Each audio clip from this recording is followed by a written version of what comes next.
बच्चों, आज हम तीसरी कक्षा के हिंदी पाठ्य पुस्तक झिलमिल का दूसरा लेसन पढ़ते हैं, जिसका नाम है बेटा सांझे की खेती।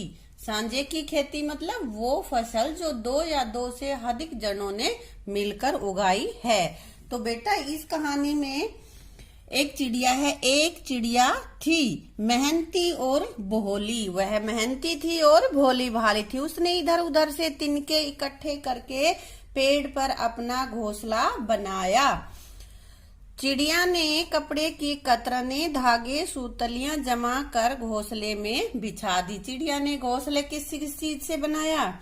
कपड़े की कतरने, धागे और सूतलियों से। अब वह घोंसले में आराम से रात बिताती। दिन में दाना चुगा खाकर इधर उधर फुदकती। इस प्रकार वह सुखपूर्वक दिन बिताने लगी। एक दिन एक कौवा उसी पेड़ पर आ बैठा। वह बहुत ही चालाक था। कौवा कैसा था? चालाक। और चिड़िया कैसी थी? मेहनती और भोली। एक दिन एक कौवा उसी पेड़ पर आ बैठा। वह बहुत ही चालाक था। उसने देखा कि चिड़िया बहुत ही भोली भाली है, क्यों न इससे दोस्ती कर ली जाए। वह प्रतिदिन शाम के समय पेड़ पर आकर बैठ जाता। धीरे धीरे उन दोनों में मित्रता हो गई। मित्रता मीन्स दोस्ती। उन दोनों में दोस्ती हो गई। एक दिन कौवे ने चिड़िया से कहा, हम दोनों अपना पेट भरने के लिए इधर उधर भटकते रहते हैं, मतलब यहाँ वहां घूमते हैं। क्यों न हम मिलकर खेती करें कि हम अपनी ही फसल उगा लें। चिड़िया को कौवे की यह बात बहुत पसंद आई। वह खेती करने के लिए झट से तैयार हो गई, मतलब तुरंत तैयार हो गई। उसने कहा, हाँ ठीक है, हम खेती करते हैं। दोनों ने घूम फिरकर एक खेत चुना। गर्मी बीत गई। बाजरे की बिजाई का मौसम आ गया। बाजरा बोने का समय आ गया। चिड़िया ने कौवे से कहा, मेरे साथ चलो, आज हम हल चलाकर खेत तैयार करेंगे। कौवा चिड़िया की बात सुनकर बहुत खुश हुआ और आंखें मटकाते हुए बोला, यहाँ बैठे हैं ना पेड़ पे, ये कौवा है, ये चिड़िया है। कौवा क्या बोला? तू चल, मैं आता हूँ, ठंडा पानी पीता हूँ, मक्खन रोटी खाता हूँ, तेरे लिए भी लाता हूँ। उसने कह दिया, तू चल, मैं आ रहा हूँ। चिड़िया खेत में सारा दिन अकेली ही काम करती रही, लेकिन कौवा नहीं आया, क्योंकि वो तो आलसी था। कुछ दिन बाद चिड़िया ने कौवे से कहा, मेरे साथ चल, आज खेत में बीज बोने हैं। पहले तो हल चलाया था और अब बीज बोने हैं। कौवे ने इस बार भी पहले वाले अंदाज में ही कहा, क्या?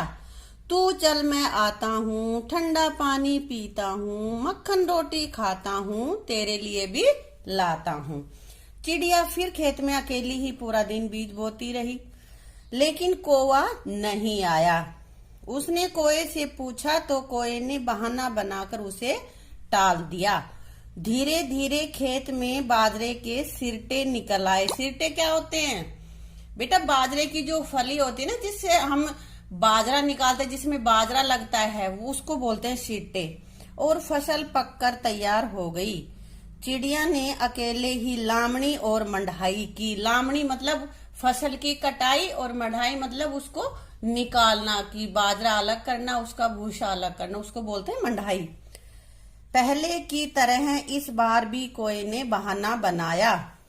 आलसी और कामचोर कौवे ने कुछ भी काम नहीं किया।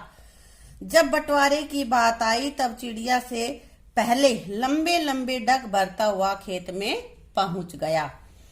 खेत में एक तरफ बबूले का ढेर था और दूसरी तरफ बाजरे की ढेरी। जिसमें से बाजरा निकलता है ना, उसको बबूला बोलते हैं बेटा। कौवे ने आव देखा न ताव झट से उड़कर बबूले के ढेर पर जा बैठा।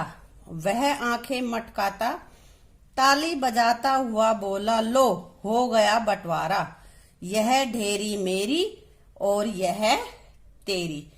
तो बेटा कौवे ने वो ढेरी क्यों चुनी जो बबूले की थी? क्योंकि वो ज्यादा बड़ी थी। तो कौवे ने सोचा कि इसमें ज्यादा बाजरा है और उसने उस ढेरी को चुन लिया। बाजरे की फसल देखकर चिड़िया खुश हो गई, गाने लगी ची ची करके। क्या गाया? बाजरा कहे मैं बड़ा अलबेला, दो मूसल तय लड़ूं अकेला, जय मेरी नाजो खिचड़ी खाए, फूल फूल कोठी हो जाए। मतलब बाजरा बड़ा ही अलबेला है। वो कहता है कि मैं दो मूसल से लड़ू अकेला, मतलब औंखली और मूसल के बीच में आके कुटता है, तब उसकी खिचड़ी बनती है, और उस खिचड़ी को खाने के बाद जो उसको खाता है वो फूल के कुप्पा हो जाता है, यानी कि बहुत स्वादिष्ट खिचड़ी बनती है। चिड़िया मन ही मन हैरान हुई कि पता नहीं क्यों कोई ने बाजरा छोड़कर बबूले के ढेर को चुना। क्या तुम्हें पता है? बताओ, तुम्हें पता है?